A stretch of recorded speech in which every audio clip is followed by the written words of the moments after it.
falling 146 to 115 in regulation, a brutal reality check during a crucial stretch of the season. A tough loss and a shocking defensive collapse. Once praised for having one of the league's top defenses since Luka Doncic arrived in early February, the Lakers looked completely out of sync.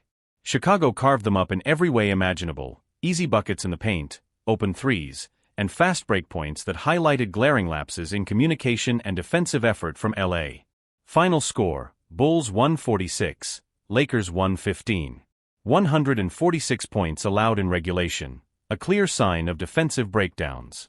LeBron's return overshadowed. His presence couldn't change the tide in this one. J.J. Redick calls it our worst defensive game all season. Head coach J.J. Redick didn't sugarcoat things after the game. Clearly frustrated, he called out his team's lackluster effort and intensity on defense, labeling the performance as the worst he's seen all year. That might be the worst our defense has looked all season, definitely in the last few months. They just moved better than us all night, Redick said post-game. Since Doncic's arrival, Redick had guided the Lakers to elite-level defense. But Saturday's loss exposed cracks that can't be ignored any longer. LeBron steps up and sends a message. While the loss was tough, LeBron James tried to keep the team focused on the bigger picture. After the game, he addressed the locker room, urging everyone to regroup and take control of their destiny before it's too late.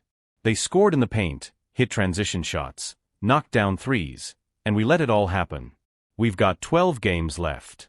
We can still avoid the play-in if we handle our business, LeBron said. LeBron knows better than anyone how costly the play-in can be, both physically and mentally, and he's making it clear, the time to lock in is now. Lakers still holding 4th seed. But the pressure is on. The Lakers currently sit in 4th place in the Western Conference, just 3 games ahead of the 7th-place Clippers. With the West packed with contenders and little margin for error, every game from here on out carries weight. Western Conference standings: 4th place. Led over 7th place, 3 games. Play-in risk, very real if the slide continues. What's next for the Lakers?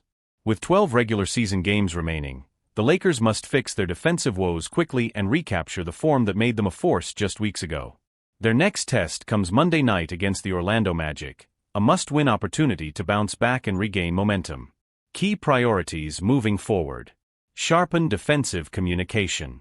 Limit transition points. Stay consistent on offense. Protect their top 6 seed and avoid play-in pressure. If Redick and the team's veteran leaders, LeBron and Luka, can spark a turnaround, this loss could serve as the wake-up call the Lakers needed. But if the issues linger, it could be a rough road ahead. One thing's certain: the Lakers can't afford another night like this.